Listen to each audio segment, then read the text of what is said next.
Mr. President, allow me to be perfectly candid.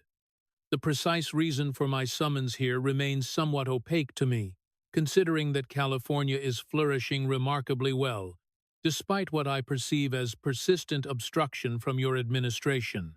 Our state economy currently stands as the fifth largest in the entire world, and we are indisputably leading the nation in critical areas such as climate action, diversity, inclusion, and technological innovation.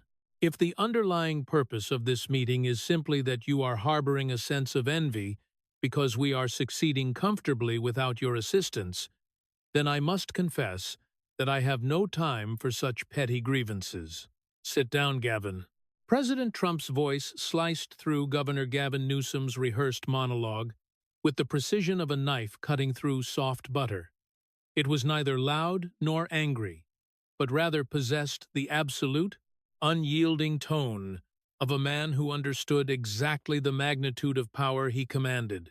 In that frozen moment on a winter afternoon within the Oval Office, Gavin Newsom stood before the resolute desk, clad in a $1,500 Tom Ford suit, his hair slicked back, with enough product to withstand a Category 5 hurricane, looking for all the world, as if he had just stepped out of a photo shoot for a magazine, profiling politicians who fancy themselves movie stars. He believed himself to be untouchable, standing as the governor of the nation's most populous state, the presumptive frontrunner for the 2028 Democratic presidential nomination, a darling of the media, the face of the political resistance, and the heralded future of his party. He had absolutely no inclination that for the past 8 months, Trump had quietly authorized the FBI and the Treasury Department to execute a comprehensive forensic audit of California's finances, nor did he suspect he was moments away from being confronted with irrefutable evidence that he had been operating the state, essentially as his own personal criminal enterprise. Behind Trump's desk stood FBI Director Christopher Wray, holding thick, classified binders, Treasury Secretary Scott Bessent, armed with financial audit documents, and HUD Inspector General Ray Oliver Davis, bearing a detailed analysis of California's homelessness spending. All three appeared grim and strictly professional, signaling that this was not a policy meeting, but rather a prosecution. Newsom laughed, utilizing that practiced, condescending chuckle he employed whenever he felt someone was beneath him, still standing and projecting a confidence he was about to lose forever. Oh, come on. What is this? Some form of petty revenge for 2020? Just more political theater? I am certainly not intimidated by $68 billion. Trump did not raise his voice, for he had no need to. The number landed in the room with the impact of a bomb. That is the exact amount California has spent on homelessness since you assumed the governorship in 2019. And do you want to know what happened to your homeless population during that same period? It increased by 46%. Meaning there are nearly 50% more people living on the streets, despite $68 billion being spent. He pushed a thick folder across the resolute desk with a single finger. So, I am going to ask you a very simple question, Gavin. Where did $68 billion go? Newsom's confident smile began to crack, just slightly, resembling a hairline fracture in expensive porcelain. Trump did not wait for an answer. I will tell you exactly where it went. It went to your major political donors, to nonprofits run by your campaign fundraisers, and to consulting firms that kick money back into your political operation. You have been systematically stealing from California taxpayers while people are literally dying on the streets, while California burned, while citizens could not afford rent, and while the middle class fled to other states. You were stealing billions. He leaned forward slightly. And I can prove every single word of it. FBI Director Wray stepped forward, opening his binder with the efficiency of someone who had performed this task 1,000 times. Governor Newsom, for the past 8 months, The FBI has been conducting a comprehensive audit of every major homelessness contract California has awarded since you took office, and we have identified $23 billion in provably fraudulent spending. He placed documents on the desk where Newsom could clearly see them: bank records, contract awards, corporate filings, and state contracts awarded to companies owned by his top political donors, revealing massively inflated billing for services that were never actually rendered, fake consulting work, and kickbacks flowing directly back to political organizations he controlled. This is not speculation. We possess the paper trail. Treasury Secretary Besant added her evidence, her voice crisp and professional. Your family's wine businesses, specifically the Plumpjack Group, Odette Estate Winery, and Cade Winery, have received $47 million in state contracts, tax breaks, and agricultural subsidies since you became governor. That is textbook self-dealing. You utilized your governmental position to directly enrich your private business interests, which under California law is illegal and under federal law constitutes fraud. HUD Inspector General Davis delivered the final blow. We have also identified $340 million in wire transfers from state contractors to Shell LLCs that are directly connected to your political operation. That is not campaign contributions. That is money laundering, and that is organized fraud. Under federal law, that qualifies for RICO charges. Trump let that word hang heavy in the air.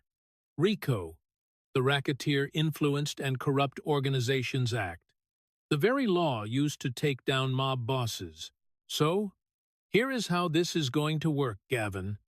And you need to listen very carefully because you are going to make a decision that determines whether you spend 6 years or the rest of your life in prison. Newsom had finally sat down.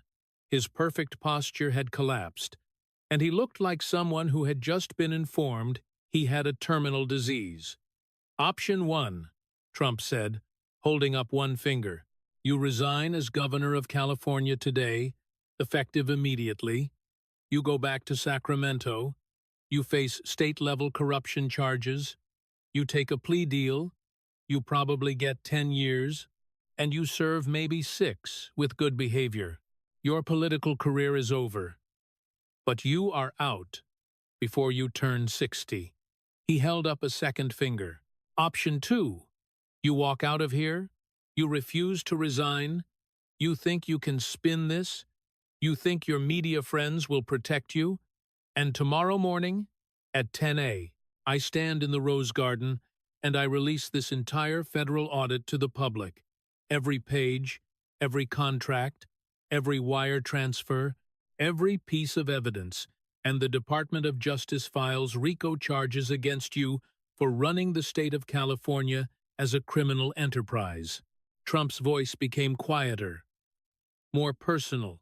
Under RICO, Gavin, you are looking at 25 years to life in federal prison. You will be 70 years old before you are even eligible for parole. And federal prison is not like those minimum security camps where white-collar criminals play tennis. Federal RICO defendants go to real prisons. He paused to let that image sink in. Remember that French Laundry dinner where you broke your own COVID lockdown rules while telling regular Californians they couldn't see their families? That was nothing. That was just you being a hypocrite, which made you look bad for a few news cycles. This is different. This is you being a thief. This is you stealing billions of dollars while California literally burned, while people slept in tents on Skid Row, while families fled the state because they could no longer afford to live there. Newsom looked as if he had been physically struck. His face had gone pale, and his hands gripped the armrests of his chair. You can't possibly prove that, he started weakly. We have the contracts, Trump said flatly. We have the bank records. We have the wire transfers. We have sworn testimony from contractors who paid kickbacks to your operation because we gave them immunity, and they are cooperating. We have your wine business's financial statements showing illegal state contracts. We have emails. We have text messages. And we have 8 months of FBI investigation. This is not a bluff, Gavin. This is real. He leaned back in his chair, completely relaxed like a poker player who knew he held a royal flush. So, what is it going to be? Resign quietly and face California state charges? Or get completely destroyed in federal court and spend the rest of your life in a prison cell? Newsom's perfectly styled hair suddenly did not look so perfect, and his $1,500 suit suddenly did not make him look powerful.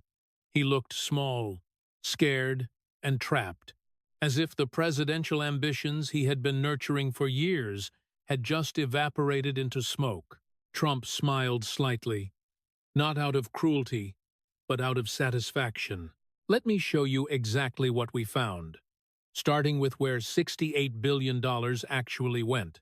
Because once you see this evidence, you will understand why you have no choice but to resign.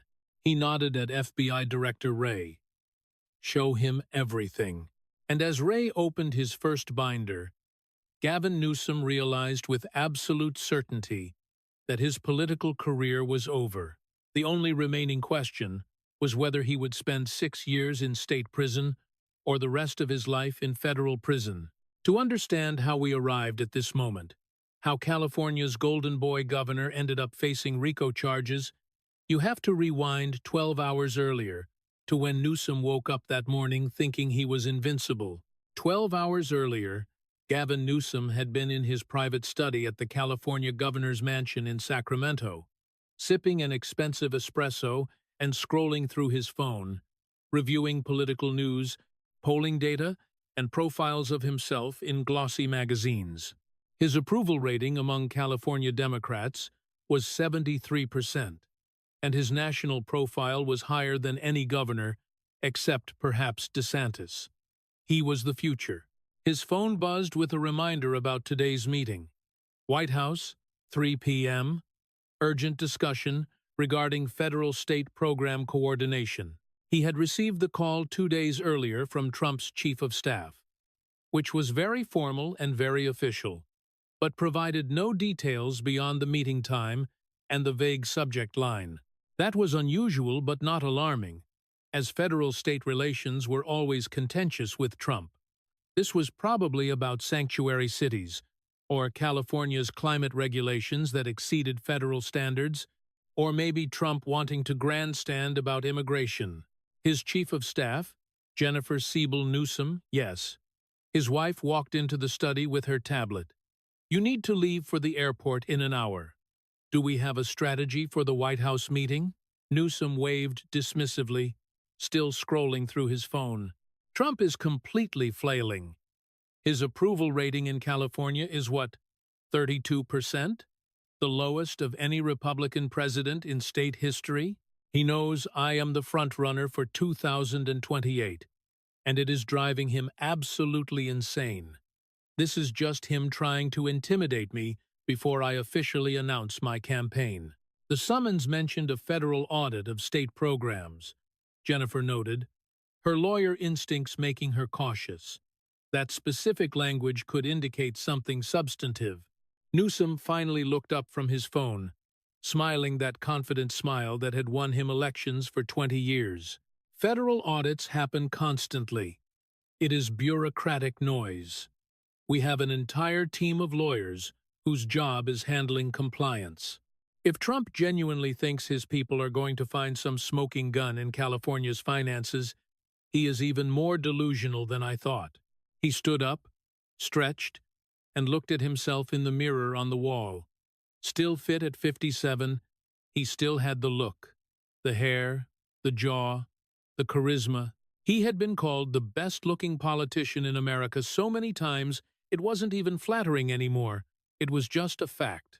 California's budget is complex, sure, he continued, seeing as we have the biggest state economy in the country, but everything is documented and defensible. We have receipts for everything. His communications director joined them via video call on the tablet. Should we prepare defensive messaging just in case there is something specific? Prepare the standard talking points, Newsom instructed. Federal overreach. Trump attacking California because we lead on climate and immigration. Republican intimidation of Democratic governors. But honestly, I am not worried at all. This is theater. What Newsom could not see, what he had never imagined, was that in the months before this meeting, President Trump had become personally obsessed with California's homelessness crisis. Not for political reasons, but because the numbers offended him as a businessman. How do you spend $68 billion and make the problem worse? Trump had quietly ordered an investigation, a real investigation involving the FBI, Treasury, HUD Inspector General, subpoenas to contractors, forensic auditing of bank records, and immunity deals for people willing to talk, building a case the way you would build a case against organized crime. Because that is what Trump suspected it was. Organized crime. Just with better suits and wine tastings instead of strip clubs. That same morning at 6 a.m., President Trump sat in the White House Situation Room with his investigation team in the secure conference room deep below the West Wing, where no phones were allowed and no recordings were made. Just the people who needed to know. FBI Director Christopher Wray sat to Trump's right with 3 thick binders in front of him. Treasury Secretary Scott Bessent sat across from him with financial forensics reports, and HUD Inspector General Ray Oliver Davis sat at the end of the table with statistical analysis, while the White House counsel sat next to her with legal strategy documents. The table was covered with evidence, organizational charts showing money flows, contract awards, bank statements, wire transfer records, and testimony transcripts. 8 months of investigation condensed into a case that would destroy a governor. Trump looked fresh, despite the early hour. He loved this kind of thing, following the money, exposing corruption, and building an airtight case, for this was what he did in business for 50 years before politics. "Walk me through it one more time," he said. "I want to make sure we have him dead to rights before this meeting." HUD Inspector General Davis began. She was a career auditor who had spent 30 years following government money, and this was the biggest fraud case she had ever seen. Mr. Correded Eyes, President, we completed the comprehensive audit you ordered 8 months ago regarding California homelessness spending since Gavin Newsom took office in January 2019, and the numbers are staggering. She pulled up a chart on the secure monitor. Total spending is $68 billion across state and local programs funded by state money. That is not an estimate. That is documented spending we can verify through state budget documents. During that exact same period, she continued, California's homeless population increased from approximately 151,000 to 181,000. That represents a 46% increase. Despite spending $68 billion, you have 46% more people living on the streets. Trump shook his head. How is that even possible? You could have built every homeless person a house for that much money. Exactly, Davis said. So we audited where the money actually went, examining every contract over $1 million. What we found is systematic fraud on a scale I have never encountered in 3 decades of government auditing. She clicked to the next section, showing contract analysis. $23 billion went to contracts that show clear fraud indicators. No bid awards to companies owned by Newsom's major political donors. Wildly inflated billing. We are talking 3, 4, 5 times. Market rates. Payments for services that were never actually rendered. Shell companies with no employees, receiving millions in payments, and consulting contracts with 0 deliverables. FBI Director Wray took over, his voice carrying the weight of someone who has prosecuted organized crime. We have identified a systematic criminal enterprise, and it works like this. Individuals or companies make large donations to Newsom's campaigns or to allied PACs. Those same donors then receive massive state contracts, often through no-bid processes. They bill far above market rates. Then portions of that money get kicked back to political organizations that Newsom controls or directly benefits from. He showed an organizational chart on the screen. It is a closed loop. Donate to Newsom.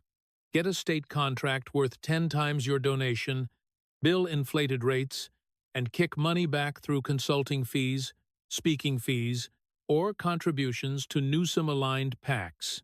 It is money laundering. It is fraud. It is a criminal enterprise. Let me give you one specific example that shows the whole pattern. Ray continued. Thomas Steyer, billionaire climate activist, one of Newsom's biggest donors and closest political allies. Steyer's investment fund owns a major stake in a nonprofit called California Housing Solutions. That nonprofit has received $340 million in state homelessness contracts since 2020. He let that number land. $340 million. We audited what they actually built. 400 units of supportive housing over 4 years. That works out to $850,000 per unit. The market rate for similar supportive housing in California, and yes, California is expensive, is approximately $200,000 per unit. Where did the other $650,000 per unit go? Ray showed wire transfer records. We traced it. Significant portions went to consulting firms owned by Newsom Associates, to lobbying groups that support his agenda, and to political organizations in his network. The money went in a circle. State funds to Steyer's nonprofit to Newsom's network, and Newsom's network back to supporting Newsom's political career. Treasury Secretary Besant presented the next section. Her financial analysis meticulous and damning. Beyond the general contractor fraud, we have documented clear self-dealing by Governor Newsom personally. His family's wine businesses have received $47 million in state contracts, tax breaks, and agricultural subsidies since he became governor. She showed the breakdown with the precision of someone who had spent years as a hedge fund analyst.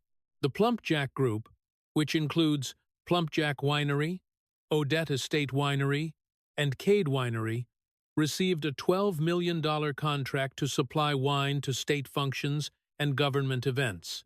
Odette Estate received $18 million in agricultural subsidies and water credits. Cade Winery got $17 million in tax credits, ostensibly for environmental improvements and sustainable practices. California Government Code, Section 1090, explicitly prohibits state officials from having any financial interest in contracts they influence. Newsom violated that law repeatedly, and he didn't even try to hide it. He just assumed nobody would look. White House counsel outlined the prosecution strategy. We have multiple legal avenues. The cleanest approach is federal RICO. The Racketeer Influenced and Corrupt Organizations Act was designed for exactly this type of systematic criminal enterprise. Newsom has been running California state government as an ongoing criminal conspiracy to enrich himself and his political network. RICO carries 25 years to life if convicted. But we could also go with straightforward fraud charges. Wire fraud for the interstate. Money transfers every time state money crossed state lines. That is, federal wire fraud, mail fraud, for the contract documents, conspiracy, and false statements. Each charge carries 10 to 20 years. He paused. However, there is strategic value in giving him an off-ramp.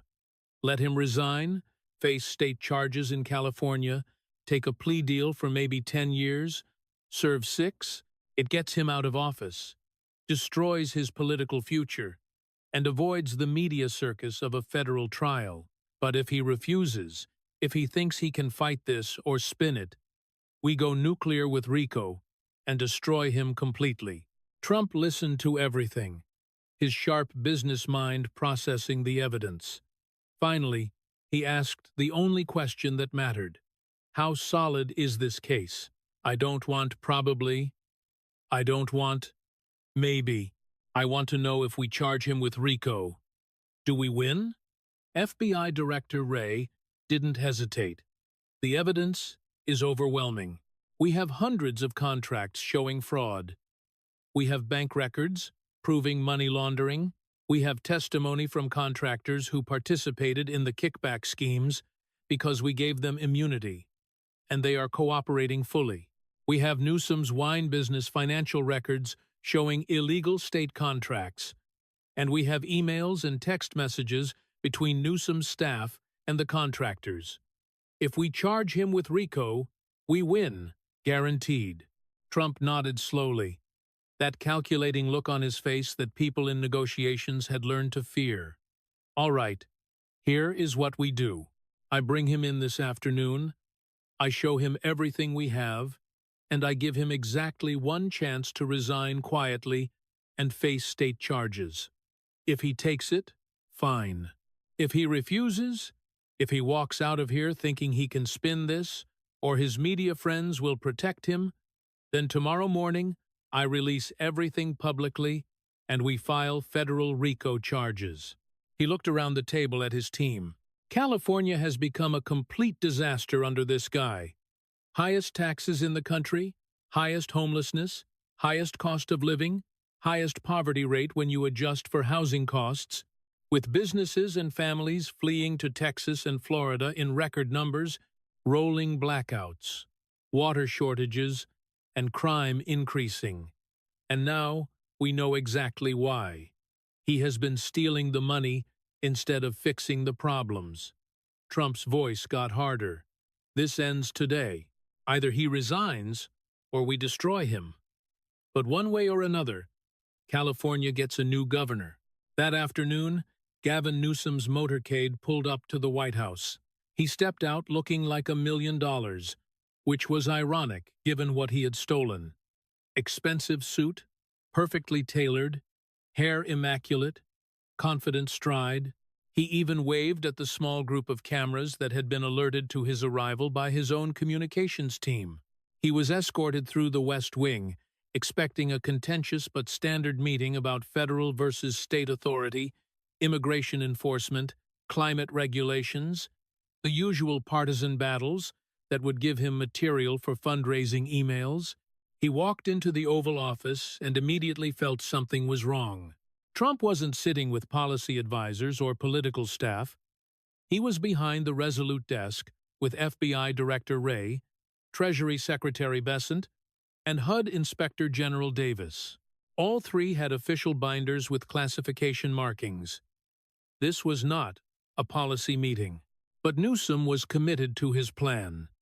He launched into his prepared opening remarks about California's success, about economic growth, about leading the nation on climate change, about resisting federal overreach, the speech he had been planning since the flight from Sacramento. Trump let him talk for about 90 seconds, then cut him off mid-sentence.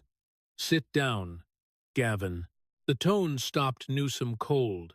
Not angry, not loud, just absolute, the voice of someone who held all the cards and knew it. Because we are not here to debate policy. I am about to show you 8 months of federal investigation, proving you have been systematically stealing from California taxpayers.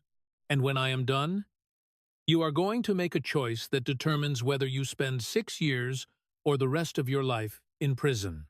Newsom's confident smile died on his face. He looked at Trump, at FBI Director Wray, at those binders full of evidence, and he slowly sat down. "What are you talking about?" His voice had lost all its confidence. Trump's answer was cold and factual. $68 billion spent on homelessness since you became governor, 46% increase in the homeless population. I am going to show you exactly where that money went. To your donors, to your wine businesses, to your political machine. You have been running California as a criminal enterprise. He leaned forward slightly. "And I can prove every word of it." FBI Director Wray stood and moved to a presentation screen that had been set up in the Oval Office. He clicked his remote, and a simple chart appeared showing California homelessness spending over 6 years. "Governor Newsom, let me walk you through what we found. In January 2019, when you took office, California's documented homeless population was approximately 151,000 people. That was already the highest in the nation. Your campaign promised to address this crisis. You called it a moral imperative." He clicked to the next slide, showing spending over the next 6 years. From 2019 through 2024, California spent a documented $68 billion on homelessness programs. That includes federal funds, state funds, and local funds that came from state budgets. $68 billion. Next slide. Current homeless population in California is approximately 181,000. That is an increase of 30,000 people, a 46% increase, despite spending $68 billion. Wray let those numbers sit in the air. The math was devastating. More money, more homelessness. Where did the money go? "We asked that question," Wray continued. "So we audited every contract over $1 million, every major homeless services provider, every nonprofit, every consulting firm, every construction company. We obtained bank records, emails, corporate filings, and testimony from people in the system." He clicked through to show a breakdown of that $68 billion. Approximately $45 billion went to what could be considered legitimate services: shelters, food programs, mental health services, substance abuse treatment. Those programs may or may not have been effective, but the money was spent on actual services. The remaining $23 billion went to contracts that show clear fraud indicators. Let me show you what I mean. He pulled up the first example, California Housing Solutions. This is a nonprofit that received $340 million in state contracts between 2020 and 2024. Their stated mission is building supportive housing for homeless individuals. They reported completing 400 units over 4 years. Wray did the math publicly. $340 million divided by 400 units equals $850,000 per unit. For reference, the market rate for similar supportive housing in California, even in expensive areas like San Francisco or Los Angeles, is approximately $200,000 per unit. These units weren't luxury apartments. They were basic studio units with shared facilities. He showed photos of the completed units. Basic, functional, certainly not worth $850,000 each. Where did the other $650,000 per unit go? We subpoenaed California Housing Solutions' financial records. We traced the money. Here is what we found. A flowchart appeared, showing money movement. California Housing Solutions paid $280 million to various consulting firms and subcontractors. We investigated those companies. Most of them are owned by individuals or entities connected to your political network, Governor. Former campaign staffers, major donors, political consultants who have worked for you. He clicked through examples. Sustainable Future Consulting received $47 million for project management. The company has 3 employees. The owner, Marcus Webb, was your deputy campaign manager in 2018 and maxed out donations to your campaigns every year. What did his company do for $47 million? We interviewed him under oath. He couldn't describe specific deliverables beyond strategic oversight. Green Development Partners got $62 million for environmental compliance consulting. The owner donated $150,000 to your campaigns. We asked to see the environmental compliance work they produced. Some generic reports that could have been written in a weekend. $62 million. Wray went through 5 more examples. and everyone followed the same pattern. Nonprofit gets massive state contract. Nonprofit pays inflated fees to consulting firms owned by Newsom donors or associates. The money disappears into the political network. This is just one nonprofit, Ray said. We found the same pattern across dozens of organizations. State money going to nonprofits, nonprofits paying inflated fees to politically connected consultants, the consultants then donating back to your campaigns or to PACs that support you. He pulled up a summary chart. Total we can document following this pattern. $23 billion. That is, billion with a B. 23 billion that went into contracts showing fraud indicators, with significant portions of it ending up back in your political operation. Newsom tried to interrupt. Those are independent organizations. I don't control what nonprofits. You control the contract awards, Ray said flatly. Your administration decides which nonprofits get state money. And somehow, the nonprofits that get the biggest contracts are run by your political allies and hire consultants who donate to you. That is not coincidence. That is a kickback scheme. Treasury Secretary Bessent took over, pulling up financial records for Newsom's business interests. Let's talk about your personal enrichment, Governor. You come from a wealthy family.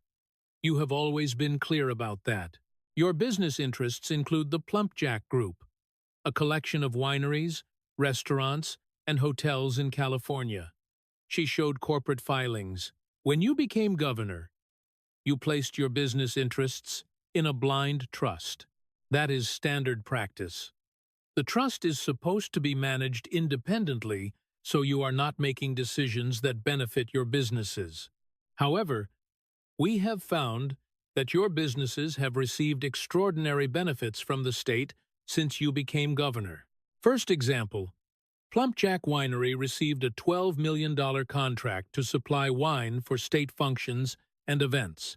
This contract was awarded in 2020, your second year as governor. The contract specifies Plumpjack products exclusively for major state events, governor's mansion dinners, state celebrations, gifts to visiting dignitaries. Bessent showed market comparisons. We contacted wine industry experts and other suppliers. The market rate for comparable wine service contracts in California is approximately $1 to $2 million per year, depending on volume. Your winery received $12 million over 3 years. That is about double the market rate. But it gets more interesting, she continued, pulling up tax records.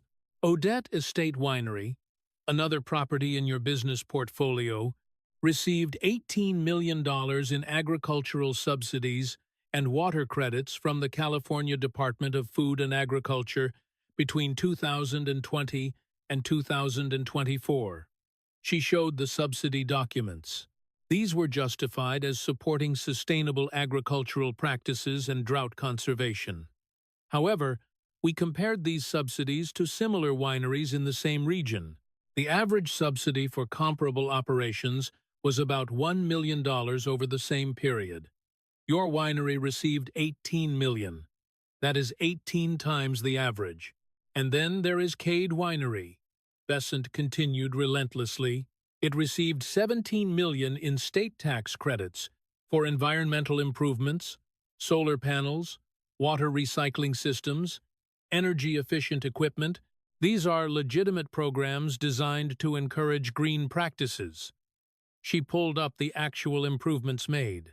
The solar installation at Cade cost approximately $4 million, according to the contractor we interviewed. The water system was another $3 million. Total legitimate improvements about $7 million.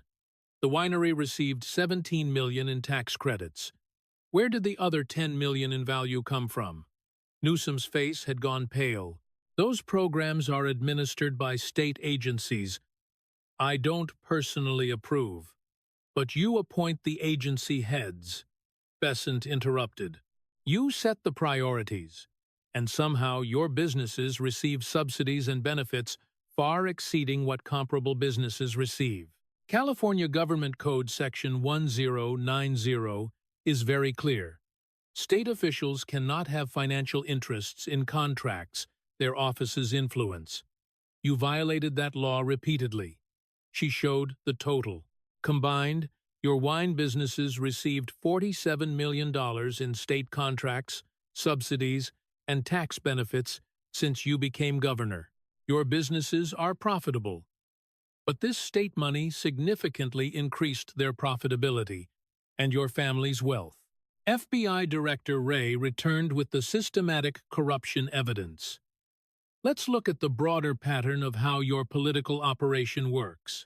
We analyzed campaign contributions to your campaigns and allied PACs, then cross-referenced them with state contract awards. The correlation is undeniable. He showed a database. We identified your top 50 donors between 2019 and 2024, individuals and companies who gave a combined total of $83 million to your campaigns, your PACs, and organizations that support you. Next slide. Those same 50 donors or their associated companies received state contracts worth approximately $4.7 billion. That is a return of $56 for every dollar donated. That is not politics. That is a business investment. He walked through specific examples. Jeremy Stoppelman, tech entrepreneur, donated $850,000 to your campaigns and allied PACs between 2019 and 2023. His company received a $340 million contract to build a homeless services technology platform. The platform was delivered 3 years late and doesn't work according to testing by state auditors. But he got paid. Patricia Bates, real estate developer, donated $1.2 million to your political operation. Her company received $680 million in contracts to build affordable housing. She completed about 40% of the promised units, but received 90% of the money before the state finally canceled the contract. She kept the money. Martin Chang, construction company owner, donated $2.4 million to various organizations supporting you. His company received $1.8 billion in state infrastructure and housing contracts. We audited the work. Approximately 30% of it was done to standard. The rest was subpar or incomplete, but he got paid in full. Wray showed the pattern across all 50 donors. This is a systematic pay-to-play operation. Donate to Newsom. Get state contracts worth many times your donation. Deliver subpar work or no work. Get paid anyway, then donate again for the next election cycle. We also traced where the money went after these contractors got paid. Wray continued, pulling up wire transfer records. Many of them made large payments to consulting firms, lobbying groups, or other entities that we have connected back to your political network. It is a money laundering operation. State funds to contractors, contractors to political consultants. Political consultants support your campaigns. He showed specific wire transfers. Johnson Construction got $440 million from the state. 3 months later, they paid $18 million to Strategic Political Advisors, a firm run by your former chief of staff. Strategic Political Advisors then made independent expenditures supporting your campaigns. The money went in a circle. HUD Inspector General Davis presented the lifestyle evidence. Governor, the American public knows about the French Laundry dinner in November 2020. You attended a birthday party for a lobbyist at one of California's most expensive restaurants, while the state was under strict COVID lockdown orders that you had imposed. The dinner reportedly cost $15,000. You apologized and said it was a mistake in judgment. She pulled up financial records. What the public doesn't know is that the French Laundry dinner was paid for by the California Medical Association, a lobbying group. That is a gift under California law. You are required to report gifts over $500. You didn't report this one. But that dinner was nothing compared to the broader pattern of luxury lifestyle funded by others. She showed credit card records obtained through subpoena. Between 2019 and 2024, you and your wife attended approximately 180 high-end dinners at restaurants where the average bill exceeded $1,000. Based on reservation records and witness accounts, you personally paid for about 40 of these dinners. The other 140 were paid for by associates, donors, or lobbying groups. She did the math. Assuming average bills of $2,000 per dinner, which is conservative for some of these places, that is $280,000 in unreported gifts over 6 years. Each one should have been reported under state ethics laws. None were. Then there is travel, Davis continued. You have taken numerous trips to luxury destinations, Napa Valley wine tastings, Lake Tahoe ski trips, Montana fly fishing. According to travel records, many of these trips involved private jets or first-class commercial flights paid for by others, with hotel accommodations at five-star properties, all justified as political fundraising or relationship building. She showed the receipts. We estimate approximately $340,000 in luxury travel over 6 years that was paid for by donors or associated entities. Some was reported as campaign expenses, much was not. And even the reported travel raises questions about whether it was actually necessary political work or personal vacation disguised as politics. FBI Director Wray brought the focus back to the people who had been harmed. Governor Newsom, I want to show you something. We interviewed people living on the streets in California, people who should have been helped by that $68 billion. He played a video clip. A woman in her 50s, clearly homeless, was sitting on a sidewalk in Los Angeles. Her name was Jennifer Martinez. She had been a public school teacher until medical bills from breast cancer bankrupted her. I see the news about how much money the state is spending on homelessness, Jennifer said to the camera. Billions of dollars. And I am still sleeping on the street. I have been on waiting lists for supportive housing for 3 years. 3 years. Where is all that money going? Because it is not helping me. Another clip featured a military veteran named Marcus Johnson in San Francisco. I served this country for 12 years. I came back with PTSD and couldn't hold a job. I have been homeless for 4 years. I hear about all these programs, all this funding, but when I try to access services, there is nothing. Waiting lists, forms that go nowhere, shelters that are always full. If California is spending billions on this, somebody is stealing the money because we are not seeing it. Wray turned off the video. We interviewed dozens of homeless individuals across California. The story is always the same. They hear about massive spending. They see politicians talking about addressing the crisis. But they are not getting help because the money isn't going to help them. It is going to your political network. He pulled up mortality statistics. Homeless deaths in California have increased 48% since you became governor. That represents people dying on the streets while you were stealing the money that should have saved them. That is not just corruption. That is people dying because of your corruption. White House counsel laid out the federal prosecution strategy. Governor Newsom, let me explain the legal situation you are facing. The FBI and Treasury Department have built a RICO case against you. RICO, the Racketeer Influenced and Corrupt Organizations Act, was designed to prosecute systematic criminal enterprises, mob families, drug cartels, and organizations that engage in ongoing criminal activity. He showed the legal framework. To prove RICO, prosecutors must show 1. An ongoing organization. 2. A pattern of racketeering activity. 3. That the defendant participated in the organization's affairs through that pattern of racketeering. We can prove all 3 elements against you. Element 1. The organization. That is, your political operation, your campaigns, your allied PACs, the network of consultants and donors and contractors who support you and benefit from your position. Element 2.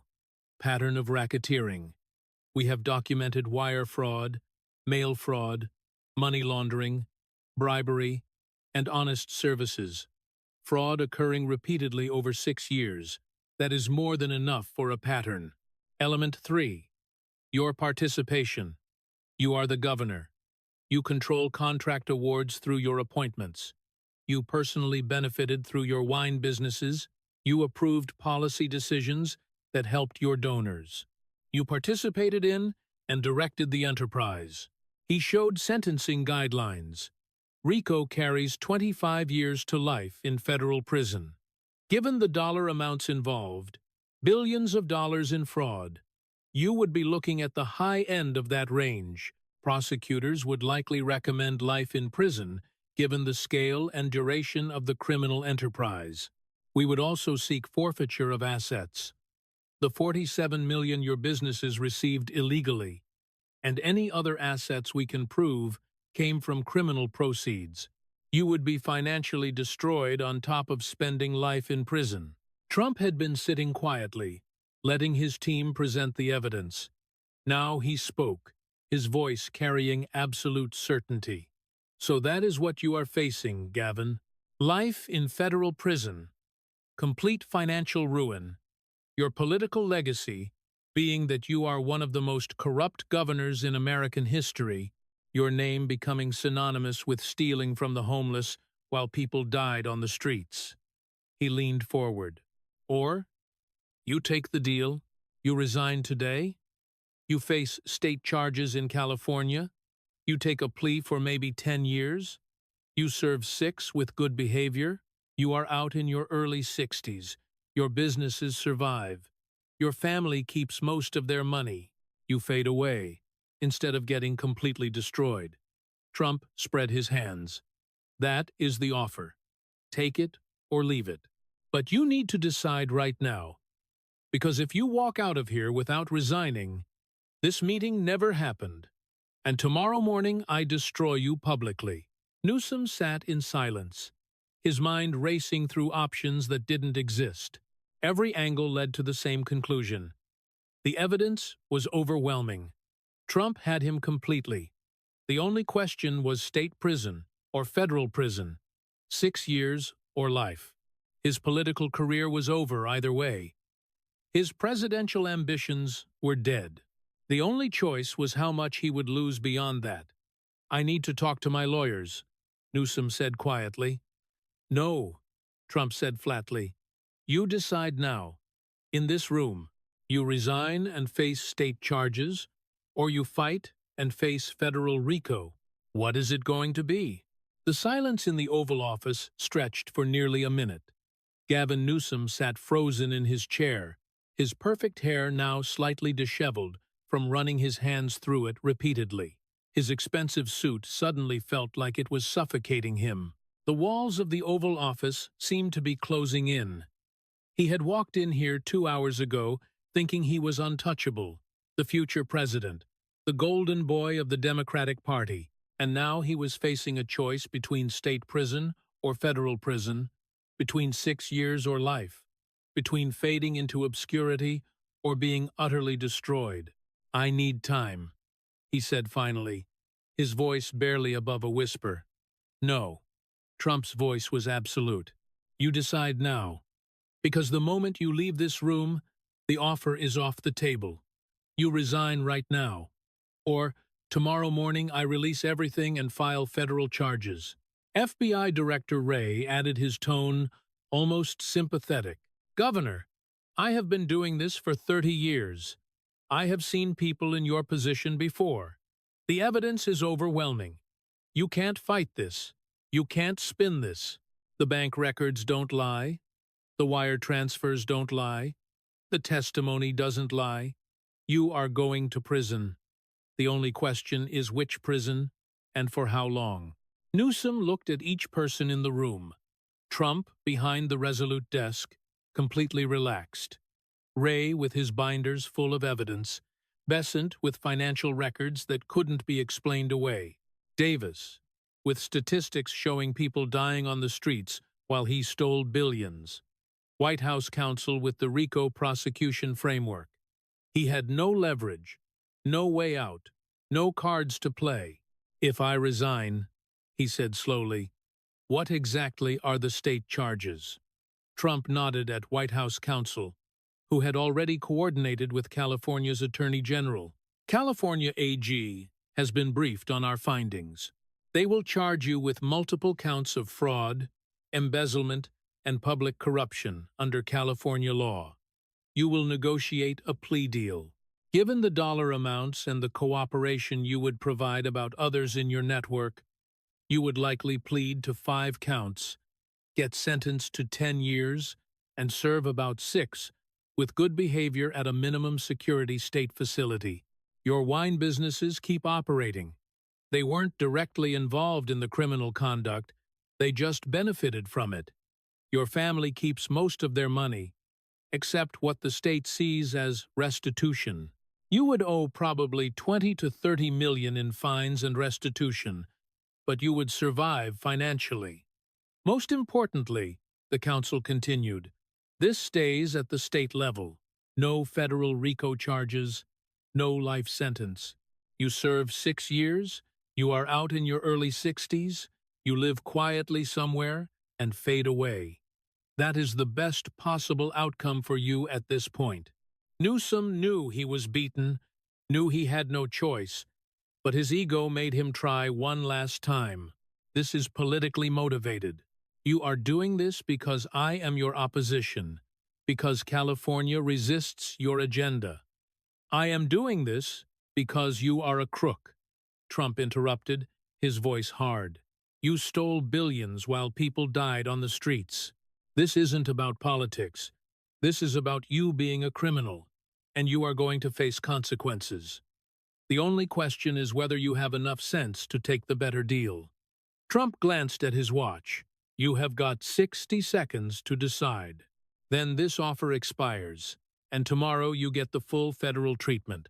The 60 seconds felt like an hour. Newsom thought about his presidential ambitions dead, his political career over, his reputation destroyed, his freedom about to be taken away for years.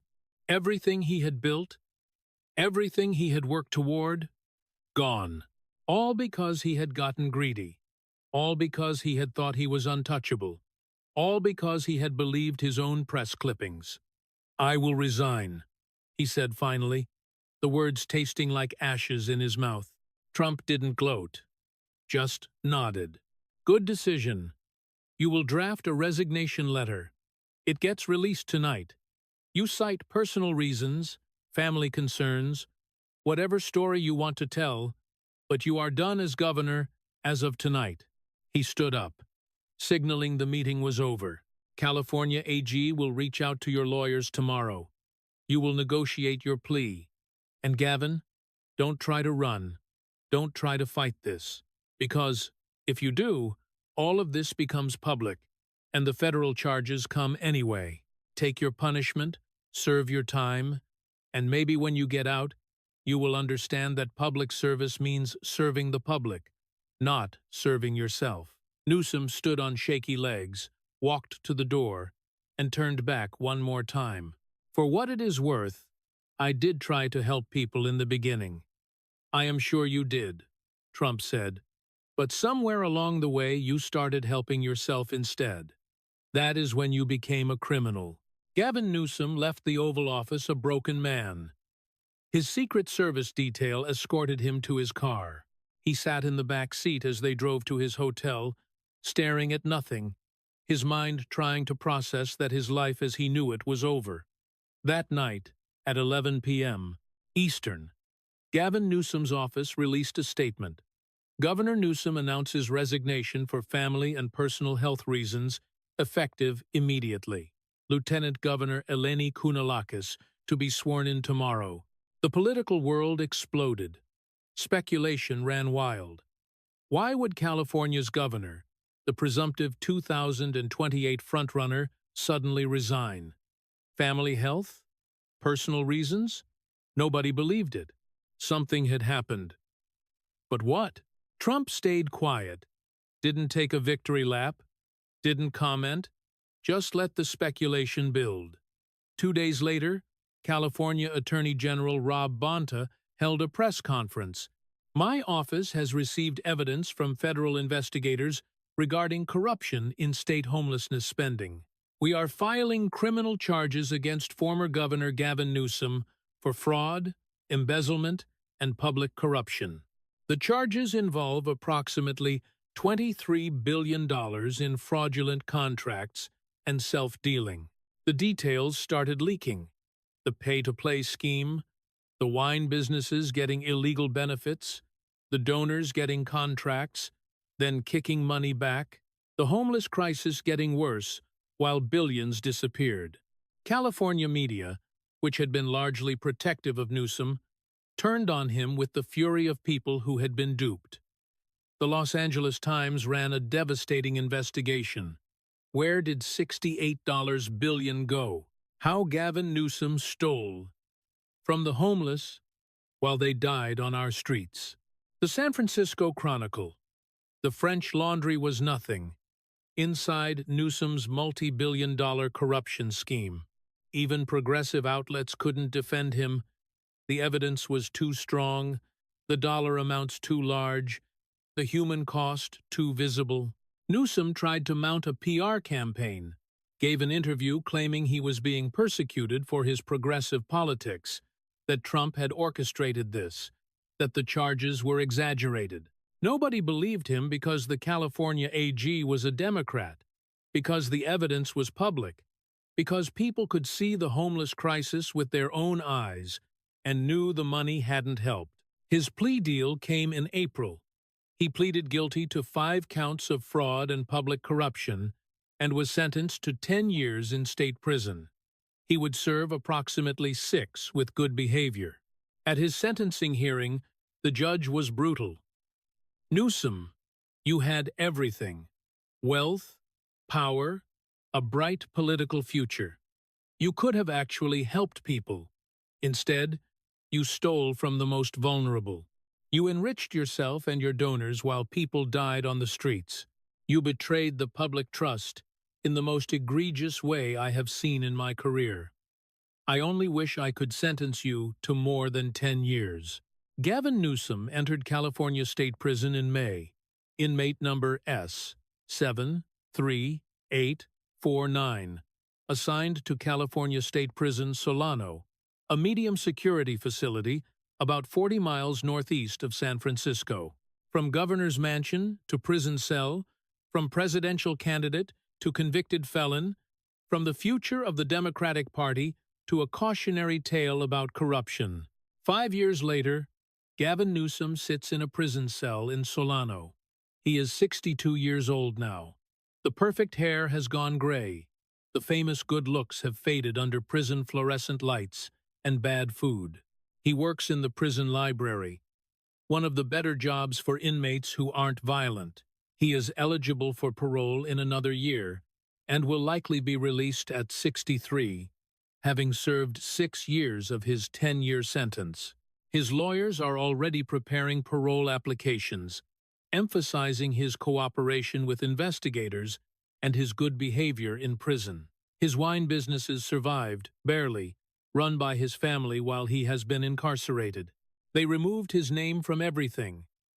Plumpjack is now just called Napa Valley Reserve, trying to distance itself from the scandal. Sales dropped 60% immediately after his conviction, but have recovered to about 75% of pre-scandal levels. The businesses survive, but they will never be what they were. His personal wealth, once estimated at over $20 million, has been devastated. He paid $28 million in fines and restitution. Legal fees consumed another $8 million. He is not broke. His family had money before he went to prison, but he is no longer rich. When he gets out, he will have maybe $2 million left.